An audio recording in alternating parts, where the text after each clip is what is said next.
subscribe and press the bell icon to never miss any update. All right Canada Nepal तपाईँ हेरिरहनु भएको छ। Canada Nepal टिमको तर्फबाट यहाँहरूको सुस्वास्थ्यको कामना गर्न चाहन्छु। म आशा गर्छु लकडाउनको राम्रोसँग पालना गरिरहनु भएको छ र यो कोरोनालाई पराजित गर्नको लागि देशमा तपाईँ एकसाथ भएर अगाडि बढिरहनु भएको छ भन्ने अपेक्षा गर्छु। म यो लकडाउनको सँगसँगै यो कोरोनाको कहर सँगसँगै तपाईँलाई नै विभिन्न कुराहरूको अपडेट दिनको लागि डिफ्रेन्ट सेलिब्रिटिजहरूसँग गफगाफ गरिरहेका छौँ। हामी अनलाइन थ्रु इन्टरभ्यू गरिरहेका छौँ। हामी यो सोसल डिस्टेन्सिङ र यो पिरियडलाई हामीले राम्रोसँग पालना गरेर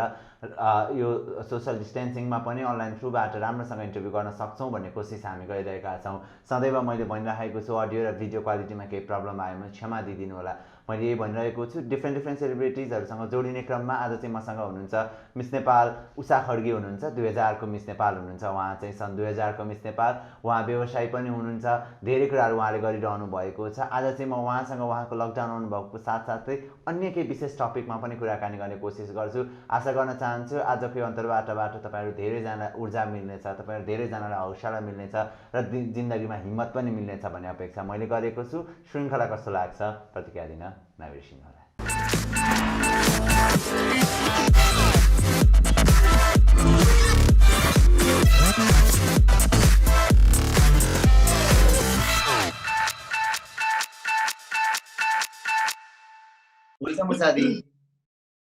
थ्याङ्क यू मेरो भाइ। नमस्ते क्यानाडा नेपाल हेरिरहनु भएका सम्पूर्ण दर्शकहरूलाई। हाल खबर के छ? ठिक छ भाइ, केही छैन, घरमा बसिएछ। लकडाउन कहिले खुल्छ भनेर औँलामा दिन गरेर बसिएछ। त्यही हो। पछाडि त यी सबै कुराहरू चाहिँ तपाईँ यति बेला चाहिँ इन्स्टाग्राममा डिफ्रेन्ट सेलिब्रिटिजहरूसँग डेली इन्टरेक्ट गरिरहनु भएको छ होइन, उहाँहरूसँग गफगाफ गरिरहनु भएको छ। त्यो सेसन कतिको रमाइलो भइरहेछ? रमाइलो भइरहेछ। सुरु गरेको आज लगभग 15 दिन हुन आँट्यो। रमाइलो छ। एभ्रिडे नयाँ सेलिब्रिटी गफगाफ। खासमा लकडाउनमा के गर्ने यो टाइममा भन्ने हिसाबले बसिरहेको थिएँ। अनि अब यसको सही सदुपयोग गरौँ न यो टाइमको भनेर स्टार्ट गरेको। तर राम्रो रेस्पोन्स आइरहेछ भ्युअर्सहरूबाट, सजेसन्सहरू राम्रो आइरहेछ। सो त्यही भएर झन् कन्टिन्यू गर्न मन लाग्यो। मैले सोचेको थिएँ हप्तामा 2-3टा मात्रै गर्छु होला भनेर। यति धेरै रिक्वेस्ट गर्नुभयो गेस्टहरूले, मेरो भ्युअर्सहरूले कि मैले अब एभ्रिडे नै जस्तो गरिरहेको छु सुरुबाट नै। अनि जस्तो अब यो त लामो समय पछाडि तपाईँ यस्तो प्रश्न उत्तर गरिरहनु भएको छ होइन, सामाजिक सञ्जालको थ्रुबाट भए पनि इन्टरभ्युजहरू गरिरहनु भएको छ होइन। सो तपाईँलाई चाहिँ पर्सनली कतिको एक्साइटिङ लागिरहेको छ? टु बी अनेस्ट मलाई चाहिँ सुरुमा गेस्ट भन्दा म नै बढी नर्भस भएको जस्तो फिल हुन्थ्यो। मलाई त्यो स्क्रिनमा चाहिँ देखिँदैन थियो र गेस्टहरूलाई पनि त्यति थाहा हुँदैन थियो। गेस्टहरू उल्टै आफै नर्भस भइराख्नु हुन्थ्यो किनभने इट्स लाइभ होइन। त्यहाँनिर चाहिँ अलिकति लाइभ भन्ने बित्तिकै एउटा सबकन्सियस माइन्ड हुन्छ, ला अब के बोलिन्छ होला, के मिस्टेक भयो भने एडिट गर्ने ठाउँ पनि छैन भनेर त्यो एउटा माइन्डमा घुम्दो रहेछ सबैभन्दा पहिला कुरा। अनि गेस्ट आफैमा नर्भस, म सुरुमा आफैमा नर्भस थिएँ। र after 14 years, 14 more than 14 years भनौँ, 15 इयर्स भयो होला, 2005 पछि मैले 2004 पछि मैले इन्टरभ्यू प्रोग्राम गरेको थिइनँ अहिलेसम्म। मैले धेरै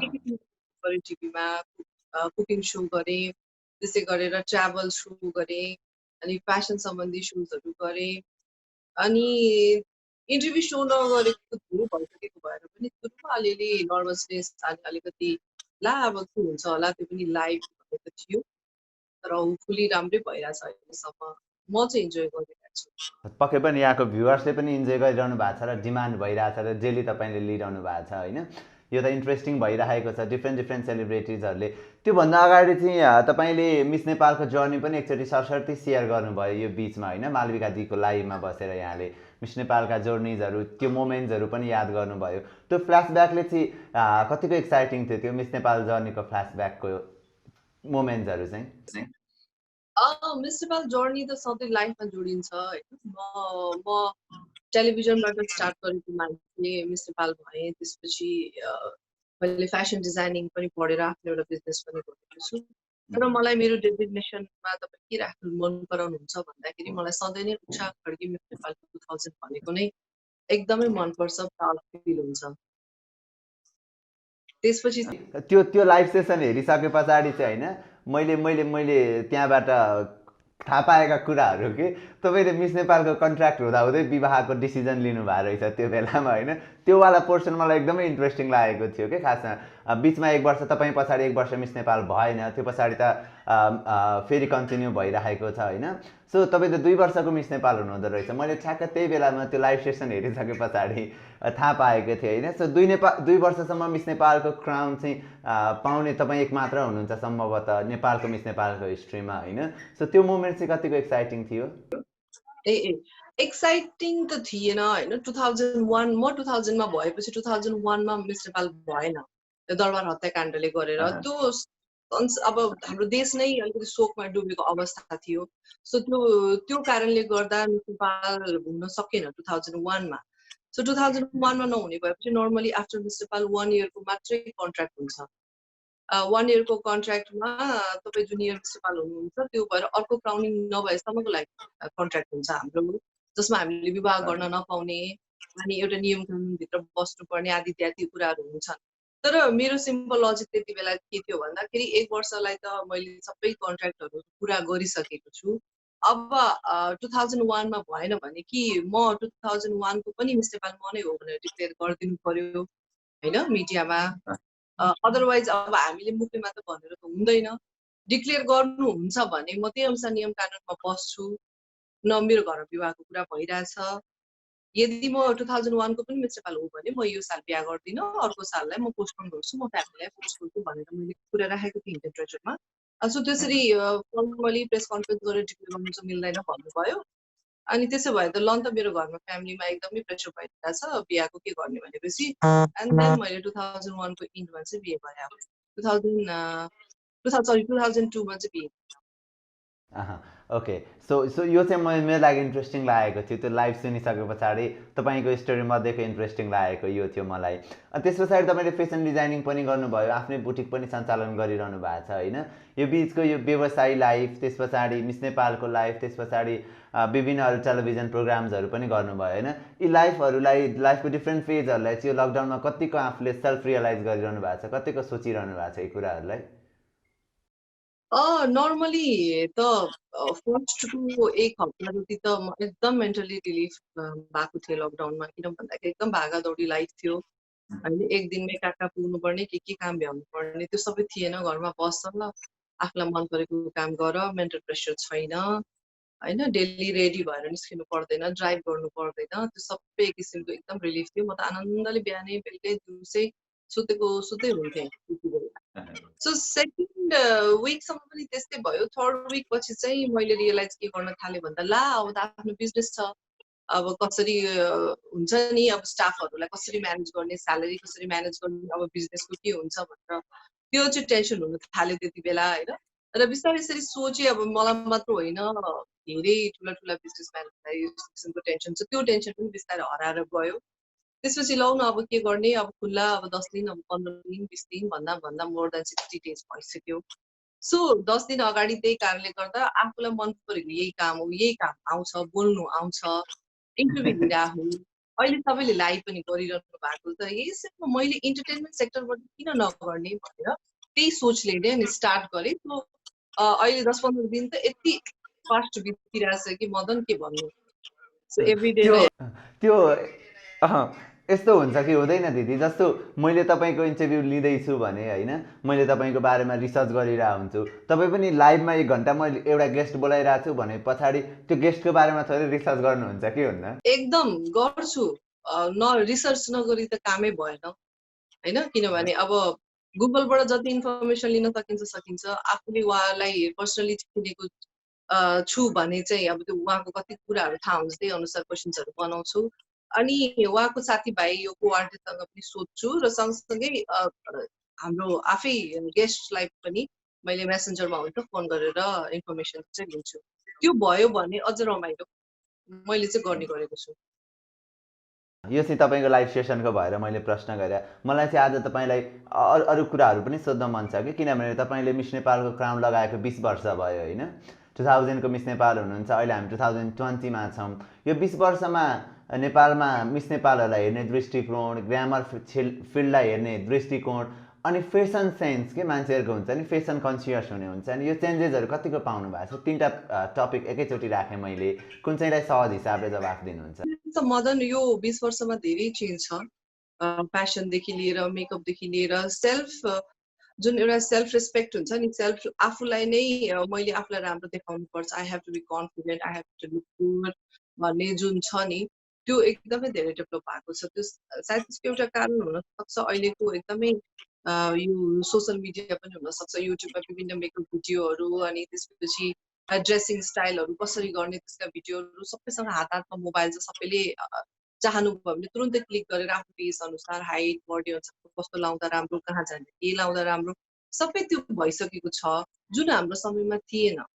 हाम्रो समयमा एउटा सर्टेन टाइममा ट्रेनिङ हुन्थ्यो त्यो ट्रेनिङ अवधिभरि हामीलाई जे कुरा सिकाइन्थ्यो पर्सनालिटी ग्रुमिङमा जस्तै अब सेल्फ मेकअपदेखि लिएर सेल्फ ड्रेसिङ सेन्सदेखि लिएर सबै त्यो कुरालाई हामीले आफू जस्तै अब म मिडियामा छु एभ्रिडे नयाँ ठाउँमा जानुपर्छ त्यही अनुसार ड्रेसअप गर्नु मेकअप गर्नुपर्छ त्यो गर्दा गर्दै मैले सिकेँ होइन किनभने मलाई कर पनि थियो तर अहिले त स्टुडेन्टदेखि हाउसवाइफदेखि वर्किङ लेडिज सबैको लागि एउटा वान क्लिक इज इनफ के त्यो कारणले गर्दा धेरै अपडेट छ अनि मिस नेपालको जर्नीको कुरा गर्दा त्यति बेला म मिस वर्ल्डमा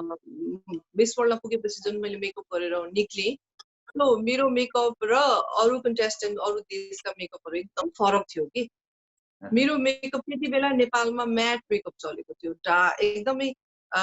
डार्क लिपस्टिक म्याट अनि फेसहरूमा पनि नो हाइलाइट त्यस्तो हाइलाइट भन्ने त थाहा नै थिएन त्यति बेला एकदम म्याट के एकदम म्यानिक्विन टाइपको मेकअप सिकाएर मलाई पठाउनु भएको थियो मैले गएर त्यस्तै गरेँ किन पुग्छु हेर्छु मलाई त कस्तो वियर्ड फिल भयो कि आफैलाई ला के हो भनेर सबैलाई हेर्छु सबैको गाला टल्केको छ लिपस्टिक टल्केको छ शाइनिङ ग्लसी एकदम अर्कै मेकअप छ एकजनाको होइन दुईजनाको होइन तीनजनाको होइन ओ माई गड म त कस्तो मलाई त आफू त ला जस्तो फिल भयो अनि त्यसपछि सेम डे मैले गएर लन्डनमा मैले अलिक सपिङ गरेँ मेकअप सामान त्यहाँ कस्तो किसिमको मेकअप गर्छ के लाउँछ त्यो गरेर सेल्फ मेकअप क्लास मेरो मेकअप आर्टिस्टले दिनुभयो मलाई त्यही त्यसपछि डे 5 बाट चाहिँ मैले उतै अनुसारको मेकअप गर्छु सो यति धेरै फरक थियो कि यहाँको ट्रेन्ड र उताको ट्रेन्डमा यहाँ नेपालमा यसरी टिप गरेर लाउने लिप ग्लस चाहिँ आएको थिएन त्यति बेला जुन मैले उताबाट लिएर आएको थियो सो एकदमै फरक थियो कि हुन्छ नि संसारै हाम्रो देश नेपाल र संसार चाहिँ 10 वर्ष अगाडि पछाडि भएको जस्तो मलाई फिल भएको थियो त्यति बेला द्याट्स भेरी सम्झिँदा अचम्म लाग्छ कि तपाईको बेलाको मिस वर्ल्ड प्रियङ्का चोपडा हुनुहुन्थ्यो हैन जस्तो मैले यो सोध्न खोजेको चाहिँ जस्तो इन्टरनेसनल सेलिब्रिटिजहरू जो हुनुहुन्छ होइन अथवा मिस वर्ल्डहरू नै हुनुहुन्छ उहाँहरू चाहिँ अथवा मिस वर्ल्डमा सहभागीहरू हुनुहुन्छ जति धेरै इन्टरनेसनल सेलिब्रिटीहरू ग्लोबली परिचित हुनुहुन्छ नि नेपाल र नेपाली सेलिब्रिटिजहरू नेपालमा भएका मिस नेपाल अथवा मिस वर्ल्डमा सहभागी भएका सेलिब्रिटीहरू चाहिँ त्यो ग्लोबली पुग्न सकिरहेको छैनन् हो त्यो लाग्छ रिच ग्लोबल रिचमा नेपालको उपस्थिति यस्तो छ अब अहिले जस्तै इन्टरनेसनल सेलिब्रिटी कुरा गर्दा अब हाम्रो छिमेकी भारतको सेलिब्रिटीको कुरा गर्दा प्रियङ्का चोपडा अहिले एकदमै बाहिर अमेरिकन सिरियलहरू गर्ने बाहिर अब बस्ने इन्टरनेसनल मोडलको रूपमा स्थापित भइसक्नु भएको छ र हिस्ट्री पल्टाएर हेर्दा उहाँभन्दा अगाडि त्यति धेरै इस्टाब्लिस भएको अरू कोही पनि छैन सो इन्डियामा त भर्खर भर्खर स्टार्ट भएको छ भने हामीले पनि केही टाइम पुग्नु पर्ला कि भन्ने पनि मलाई लाग्छ र बिस्तारै गरी पनि रहनु भएको छ तर हाम्रो नेपालीको एउटा कुरा काट्ने बानी के नराम्रो छ भन्दा अस्ति प्रियङ्का कार्की हाम्रो प्रियङ्का बहिनी कान फिल्म फेस्टिभलमा जानुहुँदाखेरि के अरे कानको त के अरे छेउ पनि पुगेर आएन यहाँ उहाँ भनेर खुट्टा तानेर विभिन्न कुरा गर्यो तर कान फिल्म फेस्टिभलमा त उहाँ जानु भएको हो नि जुन फेजमा जानु पुग्नु भएको हो नि त्यहाँ इन्भिटेसन आएको हो नि त त्यो कुरालाई किन हामीले पोजिटिभ रूपमा लिएन त होइन आज प्रियङ्का कार्कीको त्यति धेरै क्रिटिसिजम हामीले गर्नुपर्ने त्यो टाइममा त आवश्यक थिएन म त एकदमै प्राउड थिएँ ऊ कान्समा गएर आउँदाखेरि उसको फोटोहरू मैले इन्स्टाग्राममा फलो गर्थेँ इच एन्ड एभ्रिथिङ म त एकदम प्राउड त्यसरी हामीले इन्करेज गर्ने हो भने सबै नेपाली सेलिब्रिटीले इन्टरनेसनल प्लेटफर्मको लागि ट्राई गर्नुहुन्छ कसैले त पस्किएर राखेको छैन ए बाबा आऊ ल्याऊ खाऊ जाऊ यति सजिलो छैन we have to try so प्रियङ्काले त्यो एफर्ट लगाउनु भयो तर त्यहाँ चाहिँ क्रिटिसिजम भयो सायद त्यो क्रिटिसिजम चाहिँ अरूले नराख्नु हुनसक्छ होइन श्रृङ्खला कतिवटा मिस वर्ल्डमा गएर आउनुभयो ब्युटी विथ द पर्पस जित्नुभयो आइसक्नु भएपछि उहाँका कति धेरै कुराहरूमा क्रिटिसाइजहरू पनि गरियो वाइ क्रिटिसिजम किन घृणा किन हामी सेलिब्रिटीलाई विभिन्न गाली गलोच किन गर्ने गरेका जति गर्नुहुन्छ काम त्यसलाई किन हामी एप्रिसिएट गर्न सक्दैनौँ किन पोजिटिभ लिन सक्दैनौँ किन गर्छौँ कि जस्तै एउटा सानो सन्दर्भमा जोड्न चाहन्छु अहिलेको यो अनुष्का शर्माको पाताल लोकमा जुन नेपाली चेलीलाई मिसबिहेभ गरेर बोलिएको छ त्यो सिन काट्नको लागि अहिले लिगल इस्युजहरू भइरहेछ होइन अहिले अब केस पनि लिगल नोटिस पनि जारी भइसकेको छ अनुष्का शर्मालाई सो जब विदेशीले नेपालीलाई गाली गर्दा हामी यति छिटो एक्सन लिन सक्छौँ भने हामी नेपालीले नेपालीलाई विभिन्न थरीका कुराहरू बोल्दा हाम्रो पोस्टहरूमा युट्युब भिडियोमा फेसबुक इन्स्टाग्राममा भने हामीले के गर्ने त एक्सन लिने छिटोभन्दा छिटो एक्सन किन नलिने ताकि हामीले त्यो चिजहरूलाई रोक्न सकौँ किन हामीले नै आफ्नो हाम्रो हामी नेपाली भएर किन हामी आफ्नो नेपाली सेलिब्रिटीलाई गाली गलोच गर्ने त होइन त्यो एकदमै सोच्नु आवश्यक भइसकेको छ जब अरूले केही भन्दा चित्त दुख्छ भने आफ्नो सेलिब्रिटीलाई आफूले पनि त इज्जत गर्नु पर्यो किन गाली गएर एकचोटि हेर्नुहोस् त सेलिब्रिटीहरूको फेसबुकमा इन्स्टाग्राममा युट्युब भिडियोहरूमा ओ माई गॉड पढेर पढ्न नसक्ने र भन्न नसक्ने यस्ता यस्ता कुराहरू भनेका हुन्छन् महिला पुरुष हामी नेपाली दाजुभाइ दिदीबहिनीहरूले भेरी एकदमै एकदमै हुन्छ नि एकदमै घृणा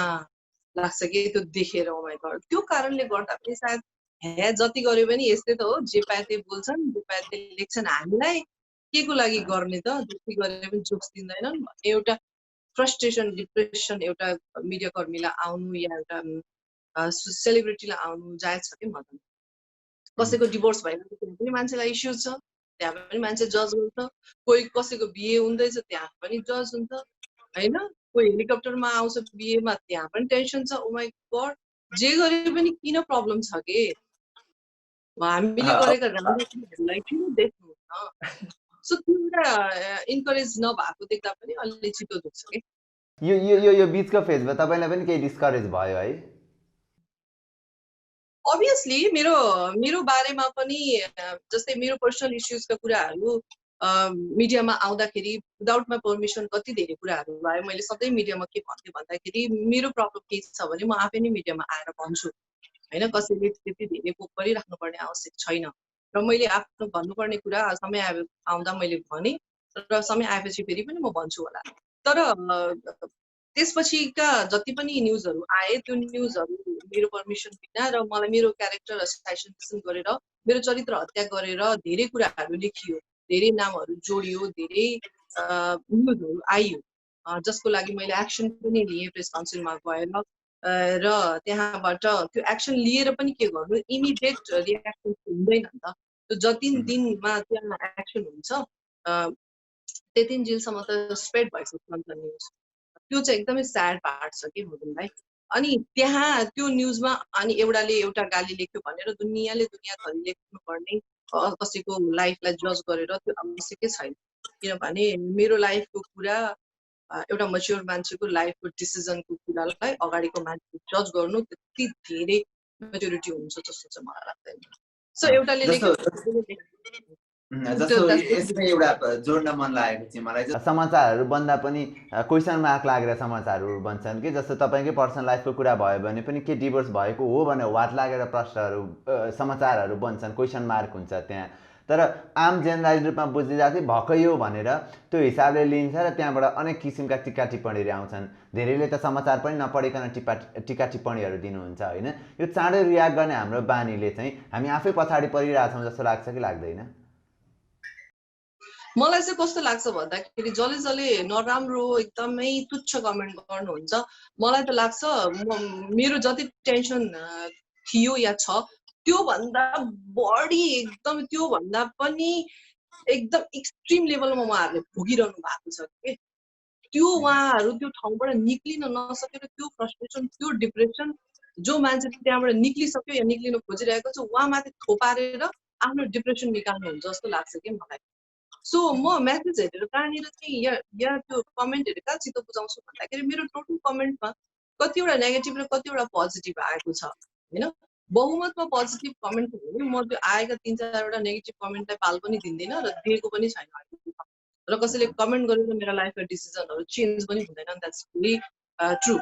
र त्यो कमेन्ट गरेका व्यक्तिहरूलाई को नामहरू नोट आउट गरेर म राख्छु हेर्छु कि को व्यक्ति हो कि अनि उहाँको बारेमा म सोध्छु कि ओ माई गड उहाँहरूको झन् धेरै धेरै धेरै यस्तो दलदलमा हुनुहुन्छ यस्तो टेन्सनमा हुनुहुन्छ उहाँहरू त्यहाँबाट निस्किन नसकेर छटपटाएर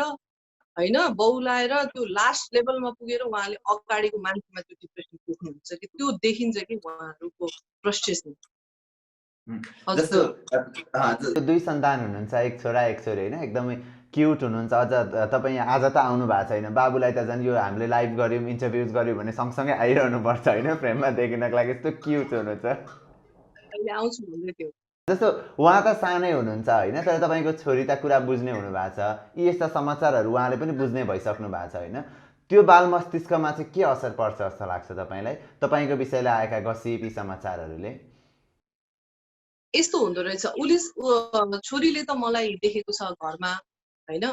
उसले सबै बुझेको छ मेरो कुराहरू उसले त ऊ त झन् प्रत्यक्षदर्शी हो हरेक कुराको मेरो सुख र मेरो दुःखको सो मेरो छोरीको लागि म इम्पोर्टेन्ट छ होइन किनभने उसले बेस बुझेको छ किन मेरो मामुले यस्ता डिसिजन लिनु भयो र त्यो डिसिजन लिएपछि एज अ सेलिब्रिटी मेरो माका कस्ता कुराहरू बाहिर आउँछन् भनेर ऊ मेन्टली प्रिपेयर छ इभन मेरो फ्यामिली मेम्बर पनि के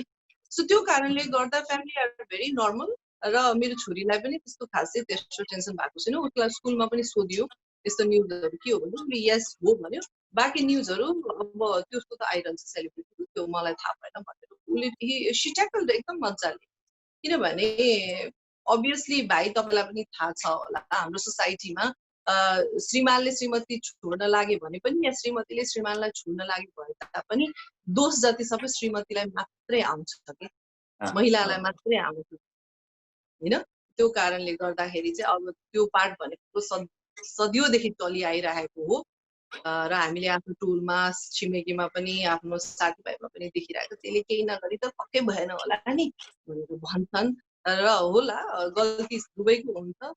कसैको इच्छा हुँदैन आफ्नो सबै चिजलाई बिगारेर अगाडि बढ्न केही नमिलेको कारणले अगाडि बढ्ने हो सबै सकाउने हो रोक्ने हो एउटा सेफ ल्यान्डिङ गर्ने हो त्यही नै मैले पनि गरे हो जस्तो यही बिचमा नि मलाई आफूलाई पनि लागेको कुरा किनभने हामी पनि यही फिल्डमा छौँ अब त लामो समय भइसक्यो हामीले पनि बुझेका छौँ यो फिल्डलाई पनि होइन तर हाम्रो सोसाइटीले चाहिँ चाहे त्यो घर झगडा होस् चाहे त्यो सम्बन्ध विच्छेदका कुराहरू हुन् अथवा कुनै कुरा हुन् सदैव दोष जति महिलालाई नै दिन्छन् होइन पुरुष चाहे जति नै बाहिर अरू सम्बन्धहरू राख्नुहोस् त्यसले मतलब राख्दैन तर महिलालाई नै प्रश्न उठाइन्छ सधैँ यो सोचाइको कारण चाहिँ यो सोचाइ बदल्न नसक्नुको कारण चाहिँ के लाग्छ अब यो सोचाइ त बदलिनुपर्छ भाइ होइन अब महिलामाथि दोष आउँछ महिलाको चरित्र हत्या हुन्छ र महिलाले त्यो कुरालाई ह्यान्डल गर्न सक्नुहुन्न या त्यसको प्रत्युत्तर गर्न सक्नुहुन्न प्रतिकार गर्न सक्नुहुन्न र दुनियाँले जे भन्छ तर म मेरो फैसलामा अडिक हुन्छु म अगाडि बढ्छु किनभने मेरो भोगाई मेरो दुखाइ अरूले बुझ्दैन भनेर अगाडि बढ्ने हो भने यस्ता किसिमका जुन सोचहरू छ त्यो आफै हट्दै जान्छ तर तपाईँ यदि ब्याक हुनुभयो भने यस्ता किसिमका जुन सोचहरू छन् जुन महिलालाई खुट्टा तान्ने र महिलामाथि दोष लाउने त्यो झन्झन बढ्छ so we women should be strong and stand for ourself जस्तो लाग्छ मलाई तपाईँ यत्रो लामो समयदेखि इन्डिपेन्डेन्ट भएको महिलालाई त यो डिसिजन लिनलाई यत्रो समय लाग्यो भने झन् अरू महिलाहरू जो अझ बढी पीडित हुनुहुन्छ अझ बढी प्रताडित हुनुहुन्छ उहाँलाई त्यो डिसिजन नै भारी पर्न सक्छ होइन उहाँहरू त कम्प्रोमाइजमा जिन्दगी जिराख्नु भएको हुनसक्छ जो सेल्फ डिपेन्ड हुनुहुन्न आफूमा इन्डिपेन्डेन्ट हुन्न तपाईँलाई यत्रो वर्ष लाग्यो भने अरूलाई त झन् यस्ता कुराहरू बुझ्न कति समय लाग्ला मैले अघि पनि भने मदन किनभने घर परिवार आफ्नो फ्यामिली सबै कुरा ब्यालेन्स सबै महिलाले गरेको हुन्छ चाहे त्यो एउटा खेतमा होइन काम गर्ने महिलादेखि लिएर एउटा किसान महिलादेखि लिएर एउटा नर्मल हाउसवाइफदेखि लिएर एउटा साधारण काम गर्नेदेखि लिएर सेलिब्रिटीसम्म महिला हो नि आखिर होइन हामीले आफ्नो शरीरबाट नै आफ्नो सन्तानको जन्म गर्छौँ पालन पोषण गर्छौँ कतिले त मलाई तपाईँले आफ्नो बच्चालाई दुध खुवाउनु भयो र भनेर पनि प्रश्न गर्नुहुन्छ किन म उषा पड्की हो मैले मेरो बच्चालाई दुधै नखुवाउनु होला त होइन त्यो अचम्मको प्रश्नहरू आउँछ मलाई, त्यो आउनु जायज पनि हो, किन भन्दा सेलिब्रिटी हो, जिउ बिग्रिन्छ, शरीर बिग्रिन्छ भनेर भएन होला भन्ने एउटा दिमागमा होला। तर हामी त महिला हो, आमा हो, बच्चा भइसकेपछि मैले पनि दुध खुवाउनुपर्छ, बच्चालाई उसको पालन पोषण गर्नुपर्छ, रातभरि उसलाई उठेर स्याहार्नुपर्छ, ऊ बिरामी हुँदा म पनि बिरामी जस्तो हुन्छु होइन। यो सबै कुरा जुन एउटा साधारण महिलामा हुन्छ हामीमा पनि हुन्छ, बुझ्नु भएन भाइ। तर थिङ इज कसैले पनि आफ्नो बनेको इन्फ्रास्ट्रक्चरलाई घर परिवारलाई तोड बिगार्न कसैले पनि सक्दैन। र यो सेल्फ एउटा हो कि तपाईँले मैले भनिहालेँ, एउटा म कुरा के जोड्न चाहन्छु भन्दा जहिले पनि के लाग्छ भने आज नराम्रो भयो, ल लेट्स सी भोलि त राम्रो होला नि, पर्सि राम्रो होला नि, पर्सि राम्रो होला नि भन्दा भन्दा भन्दा भन्दा दिन बित्दै जान्छ। एउटा आशाको किरण, हामीले त्यो किरणलाई पछ्याउँदै जान्छौँ पछ्याउँदै जान्छौँ पछ्याउँदै जान्छौँ। जब त्यो आशाको किरणको कुनै पनि एन्ड हुँदैन नि, अनि हामीले चाहिँ ल अब चाहिँ यो भएन, किनभने हिजोभन्दा आज ठिक भएन, आजभन्दा भोलि ठिक हुन्छ कि भन्ने आशामा अगाडि बढ्दा बढ्दा यदि त्यो कुरा सिचुएसन मिल्दै मिलेन, त्यो आशाको किरणले कुनै पनि ज्योति नै देखाएन भने त हामी त्यहाँ रोकिनु नै सही हुन्छ कि, नभए एकदम विकराल ज्यानै गुमाउनु पर्ने अवस्था पनि आउन सक्छ कि महिलाको या पुरुषको, वाट एभर जे भन्यो, जो पनि पीडित। आशा गर्नु सबैभन्दा ठुलो कुरा खुसी हो होइन। कतिपय खुसीहरू कम्प्रोमाइजमा मिल्छन्, तर कति हदसम्म कम्प्रोमाइज गर्ने भन्ने पनि हुन्छ होइन। सानो कुरा एउटा जोड्न चाहन्छु भाइ। अब यस्तो कुरामा चाहिँ के हुन्छ भने घर झगडा या कुनै पनि झगडा या कुनै पनि मनमुटावमा दोष पक्कै पनि एकजनाको मात्रै हुँदैन होइन, या दुईजनाको मात्रै हुँदैन, या दुईजनाको हुँदैन भन्ने होइन। र जब मैले बाहिर आएर मेरो डिसिजनको कुरा सार्वजनिक गरेँ तब चाहिँ एक पक्षीय कुरा मात्रै भयो, दुई पक्षीय कुरा मात्रै भयो भनेर पिपल आर सो जजमेन्टल के त्यति बेला। सो मैले कसैलाई दोष लगाउनको लागि आएको होइन, मैले दोष कसैलाई पनि लगाएको छैन र लगाएको पनि होइन। सिम्पल माई लजिक इज मलाई एकदमै पीडा भएको थियो, मलाई एकदमै गाह्रो भयो, त्यही कारणले गर्दा अब म सबै चिज स्टप गरिराखेको छु भनेर मैले भने हो। अब त्यसलाई सबैले आफ्नो दिमागले सोच्नु भयो र धेरैले मलाई यत्रो 17 वर्ष 18 वर्ष राम्रो हुन्जे चाहिँ राम्रो थियो, अरे अहिले चाहिँ छोड्ने बेलामा लोग्नेलाई दोष लगायो अरे भनेर पनि कति धेरै मलाई आरोप आयो। तर मैले कसैलाई दोष लगाएको होइन र म अगाडि बढ्दाखेरि मलाई चाहिँ गाह्रो भयो, तपाईँहरूलाई पनि त्यस्तो गाह्रो छ भने यु क्यान स्पिक अप र टेक अ स्ट्यान्ड भन्न मात्रै मैले खोजे हो। र मैले आफ्नो लागि त्यो डिसिजन लिँदाखेरि अब अगाडिको दिनमा म खुसी हुँदिनँ, सुखी हुँदिनँ या मलाई गाह्रो हुन्छ भन्ने चाहिँ पक्कै होइन। अभियसली उहाँको पनि आफ्नो जीवन छ, उहाँको हामी इन्डिभिजुअली वी आर भेरी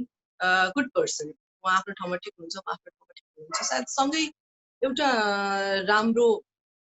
बाटो निस्किन नसकेको कोसिस दुवैले गरेका थियौँ र हामी इन्डिभिजुअली दुवैजना प्यारलली बराबर आफ्नो ठाउँमा राम्रो काम गरिरहेको छ, आफ्नो ठाउँमा बराबर भए तापनि राम्रो हो। सायद हामी सँगै जानलाई जुन कोसिस हामीले गर्यौँ त्यसमा राम्रो अप्स एन्ड डाउन्स थिए, दुःख सुख हामीले सेयर गऱ्यौँ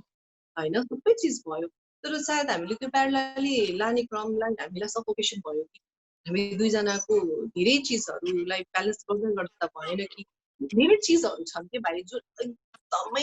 एकदमै भास्ट छ, जसलाई एक्सप्लेन गर्नु गाह्रो छ। आई थिङ्क हाम्रो भ्युअर त रिलेट गर्नु सक्नुहुन्छ यो कुरालाई, त्यो कारणले गर्दा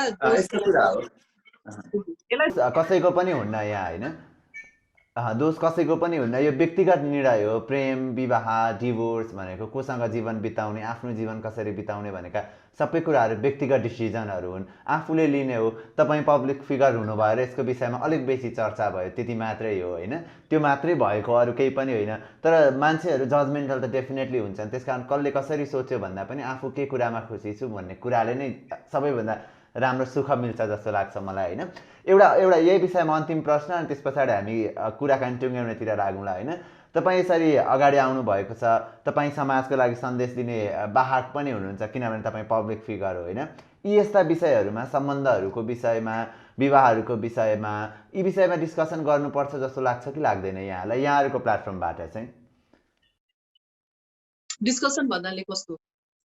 विषयमा खुलेर कुरा, किनभने धेरैजनाले आफ्नो डिभोर्सको कुरा गर्न चाहनुहुन्न अथवा आफूले भएको पीडाहरू सेयर गर्न सक्नुभएको हुन्न होइन, यी यस्ता विषयहरूमा चाहिँ यहाँहरूको प्लेटफर्मबाट मिडियामा कुरा गर्ने कि साथीभाइ बुझिनु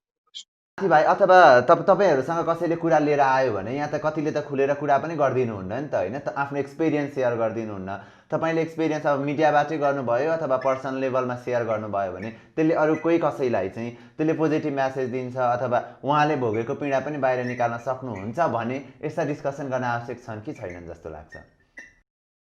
आई थिङ्क मलाई चाहिँ कस्तो लाग्छ भने सबैको घरमा समस्या होला के होला, सबैको आफ्नो इन्डिभिजुअल मान्छे भएपछि उतार चढाव सबैको जीवनमा होला। तर मलाई चाहिँ के लाग्छ भन्दा तपाईँले कुन हदसम्म कुरा गर्ने, कस्तो कुरा गर्ने र कतिको लजिकल कुरा गर्ने भन्नेमा पनि डिपेन्ड हुन्छ। र अर्को कुरा, जहाँसम्म मिडियाको कुरा छ त्यहाँ चाहिँ तपाईँको आफ्नो स्वेच्छाको कुरा हो, तपाईँले कतिको कुरा गर्ने, के कुरा गर्ने, कतिको लजिक छ, त्यो त्यो त्यो एउटा सेल्फ डिसिजन हो। जहाँसम्म साथीभाइ र परिवारमा छ त्यहाँ चाहिँ गर्नै पर्छ, द्याट्स भेरी कम्पलसरी जस्तो लाग्छ। तपाईँलाई कुनै पनि किसिमको प्रब्लमहरू भइरहेछ, फेस गरिरहनु भएको छ, केही एकदमै अचम्मको बिहेभ तपाईँसँग भइरहेछ जसलाई तपाईँले ह्यान्डल गर्न सकिरहनु भएको छैन भने चाहिँ please go and talk to your family, your friends, your हुन्छ नि बेस्ट फ्रेन्ड, अझ आफ्नो दिदीबहिनीहरूलाई भन्नु चाहिँ पर्छ। सुरुमा नै हुन्छ, सुरुमा ससानो प्रब्लम हुँदाखेरि पनि नै सल्युसन गर्ने कोसिस गर्नुपर्छ मेरो विचारले। त्यसको विकराल रूप लिनु अगाडि नै हामी चाहिँ सानो कुराहरू भयो भने पनि भोलि ठिक होला नि,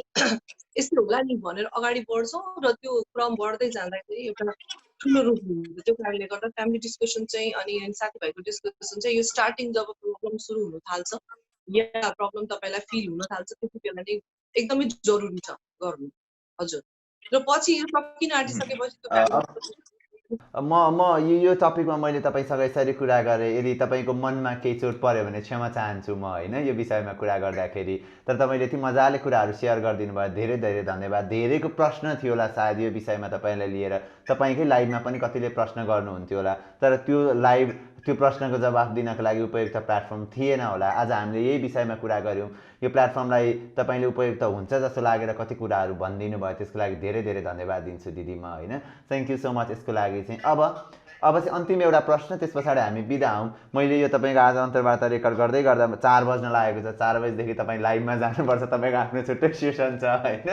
सो मेरो अन्तिम प्रश्न छ अब तपाईँलाई, त्यसपछि हामी बिदा हुन्छौँ होइन। यो लकडाउन, यो कोरोनाको कहर सबै सकिसके पछाडि अब हाम्रो लाइफस्टाइल नर्मल हुनको लागि, जसरी तपाईँ कति धेरै देशका विदेशका ब्युटी पेजेन्टहरूमा जज बन्नको लागि जानुहुन्थ्यो, सिनियर जज बनेर जानुहुन्थ्यो, तपाईँको आफ्नो व्यवसाय छुट्टै थियो, त्यो व्यवसाय ह्यान्डल गरिरहनु भएको थियो, यी सबै कुराहरू अब चाहिँ मिलेर सुरुवात हुनको लागि अब हामीले चाहिँ आफूलाई कसरी सेल्फ इन्करेज गर्ने जस्तो लाग्छ? यो कोरोनाको कहर सकिए पछाडि आफूलाई सेल्फ बिल्डअप के गरेर गर्न सकिन्छ जस्तो लाग्छ? आफूलाई के सुनिन लास्टको सेल्फ बिल्डअप के आफूलाई हुन्छ अनि अझ बढी स्ट्रङ बनाएर यो आफू जुन क्षेत्रमा काम गरिरहेका छौँ त्यही फिल्डमा अझ बढी स्ट्रङ भएर आउनको लागि मेन्टल्ली, फिजिकल्ली, इकोनोमिकल्ली होला होइन, हरेक हिसाबले हुन सक्ला हामी स्ट्रङ बन्नुपर्ने। अब झन् हिसाबले के प्लान बनाउनु भएको छ, के सोच्नु भएको छ यहाँले? मैले त्यस्तो एकदमै प्लान एउटा त्यस्तो त केही पनि गरेको छैन। तर हो, पहिला चाहिँ कस्तो टेन्सन हुन्थ्यो भन्दाखेरि लौ केही भएन भने के गर्ने होला भन्ने चाहिँ हुन्थ्यो। तर त्यो मेन्टल स्ट्रेस एउटा एकदमै स्ट्रङ, मेन्टल स्ट्रेसलाई ह्यान्डल गरेर मेन्टली स्ट्रङ बनाउने काम चाहिँ यो लकडाउन अवधिमा भयो। हामी जस्तोमा पनि बाँच्न सक्दो रहेछ, जति पनि स्रोत साधन हामीसँग उपलब्ध छन् त्यसमा हामीले हाँसी खुसी बाँच्न सक्छौँ भन्ने कुरा एउटा रियलाइजेसन भयो। अर्को कुरा यो जुन लकडाउनभरि हामीले एउटा जुन आर्थिक प्रब्लम झेल्नु परिरहेको छ, किनभने सबैसँग स्टकमा पैसा हुँदैन, जे जति सकिने बेला भइसक्यो, भोलि भोक परिलायो भने के गर्ने, कसरी भाडा तिर्ने, कसरी इएमआई तिर्ने, कसरी ब्याङ्कको लोन, त्यो जुन छ नि हामी सबैलाई टेन्सन, त्यो टेन्सन त अब खुलेपछि त झन् धेरै हुन्छ अहिले भन्दा। सो त्यसको लागि त अब जब खुल्छ तब काम गर्दै बिस्तारै खुल्दै जाने, अगाडि बढ्ने। र एउटा कुरा चाहिँ मैले के रियलाइज गरेँ भने यो लकडाउन पिरियडमा हामीले काम गर्नुपर्छ, आर्थिक रूपमा सबल हुनुपर्छ, थोरै बहुत सेभिङ पनि गर्नु पर्दो रहेछ। र अर्को कुरा, जुन हामी एउटा भागा दौडी लछाड पछाड मारापिट, तँलाई काट्ने कि मलाई काट्ने, तँ अगाडि बढ्ने कि म अगाडि बढ्ने, तछाड मछाड, त्यो तछाड मछाड चाहिँ अब कम हुन्छ जस्तो चाहिँ मलाई लाग्छ। I don't know, I might be wrong पनि, यो सायद त्यो तछाड मछाड बढ्ने हो कि त्यो होइन। मैले चाहिँ पोजिटिभ लिँदा चाहिँ ओके मेरो आएको कामलाई मैले एकदमै अनेस्ट भएर काम गर्नुपर्छ र त्यसबाट आएका इन्कमलाई मैले एउटा सेभ गर्नुपर्छ भन्ने पनि भयो र त्यही अनुसार अगाडि बढ्नुपर्छ। एउटा पोजिटिभ रूपमा लिएको छु भाइ मैले। अब खुलिसकेपछि फेरि आफ्नो काममा गइन्छ, आएका कामहरू गरिन्छ होइन, अब नर्मल हुने कोसिस गरिन्छ, फाल्तु खर्चहरू बन्द गर्नुपर्छ, त्यस्तै कुराहरूको सोच छ। त्यस्तो एकदम ठुलो decision. Thank you so much दिदी। विशेष गरी तपाईँको क्युट बच्चा बच्चीलाई मेरो पनि प्रेम सुनाइदिनु होला, सम्झना माया सुनाइदिनु होला। उहाँलाई समय दिनुभयो, धेरै धेरै धन्यवाद। नमस्ते गर। नमस्ते दादा भन। भाग्यमानी भन्नुपर्छ। भाग्यमानी भयो। मलाई यस्तो